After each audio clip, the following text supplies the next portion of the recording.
नमस्कार दोस्तों, अनुराग मिश्रा नाम है हमारा। दोस्तों, कभी वैश्विक अर्थव्यवस्था की धड़कन का मतलब सिर्फ एक नाम था, अमेरिकी डॉलर। यही वो करेंसी थी जिस पर पूरी दुनिया आंख मूंद कर भरोसा करती थी। हर देश की सेंट्रल बैंक अपने विदेशी भंडार का सबसे बड़ा हिस्सा डॉलर में रखती थी। वाशिंगटन और वॉल स्ट्रीट को दुनिया के वित्तीय साम्राज्य का दिल माना जाता था। लेकिन समय ने करवट ली है। हालात ऐसे मोड़ पर पहुंच गए हैं जहां सवाल उठ रहा है, क्या अमेरिकी डॉलर का साम्राज्य वाकई ढहने वाला है? और अगर हाँ, तो क्या दुनिया एक नए गोल्डन युग में प्रवेश करेगी? ये कहानी तब और नाटकीय हो गई जब अमेरिकी राष्ट्रपति डोनाल्ड ट्रंप ने व्हाइट हाउस से चेतावनी दी थी, अगर ब्रिक्स देश ब्राजील, रूस, भारत, चीन और दक्षिण अफ्रीका डॉलर को दरकिनार करके सोने या किसी अन्य वैकल्पिक करेंसी को अपनाते हैं तो उन्हें गंभीर परिणाम भुगतने होंगे। इस बयान से वॉल स्ट्रीट की धड़कनें तेज हो गईं, एशियाई बाजारों में खामोशी छा गई और ब्रिक्स देशों के भीतर रणनीतिक हलचल शुरू हो गई। असल में ये सिर्फ करेंसी की लड़ाई नहीं थी, बल्कि साम्राज्य और स्वतंत्रता की जंग थी। दशकों से अमेरिका ने डॉलर के दम पर दुनिया को एक अदृश्य जाल में कैद कर रखा था। लेकिन ब्रिक्स की बंद दरवाजों वाली बैठकों में नई कहानी लिखी जाने लगी। रूस और चीन पहले से ही डॉलर की पकड़ को चुनौती दे रहे थे। लेकिन जब भारत ने चुपचाप अपने सोने का भंडार बढ़ाना शुरू किया और ऊर्जा सौदों में डॉलर की बजाय सोना और स्थानीय मुद्राओं पर चर्चा की, तो वाशिंगटन की नींद उड़ गई। भारत की यह चाल सबसे चौंकाने वाली थी।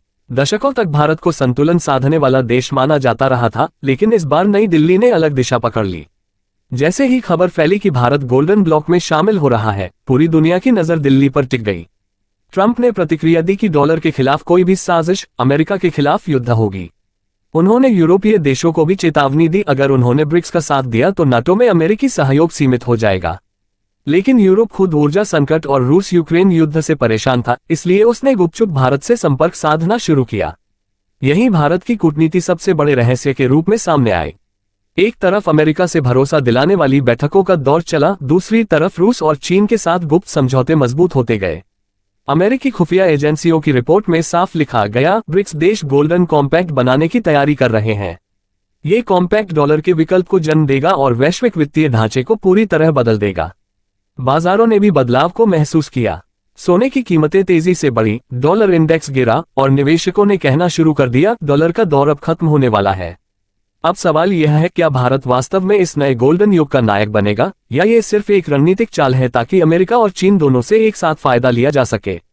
असल में डॉलर सिर्फ करेंसी नहीं है, बल्कि अमेरिका का सबसे बड़ा हथियार है। जब 2022 में रूस ने यूक्रेन पर कदम बढ़ाया, तो पश्चिमी देशों ने रूस के अरबों डॉलर के विदेशी भंडार को फ्रीज कर दिया।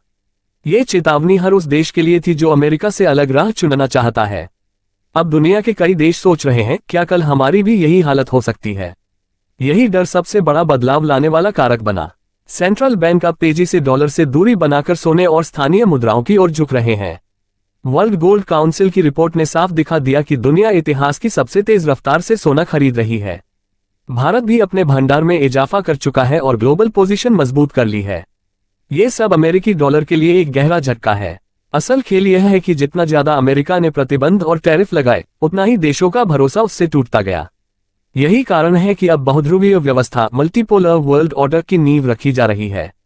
अगर ब्रिक्स गोल्ड को आधार बनाकर नई मुद्रा व्यवस्था खड़ी करता है, तो यह अमेरिकी वर्चस्व को सबसे बड़ी चुनौती होगी। और तब दुनिया देखेगी कि असली ताकत कागज का टुकड़ा नहीं बल्कि सोना है। लेकिन सवाल यही है, क्या अमेरिका इतनी आसानी से अपनी बादशाहत छोड़ देगा? शायद नहीं। आने वाले वर्षों में आर्थिक खींचतान, धमकियां और वित्तीय युद्ध और तेज होंगे। इतिहास ने हमेशा दिखाया है, जब वक्त का पहिया घूमता है, कोई ताकत उसे रोक नहीं सकती। हो सकता है भविष्य का इतिहासकार लिखे, 21वीं सदी के तीसरे दशक में भारत और ब्रिक्स ने मिलकर दुनिया को नए गोल्डन युग में प्रवेश कराया और डॉलर की बादशाहत ढहकर राख में बदल गई।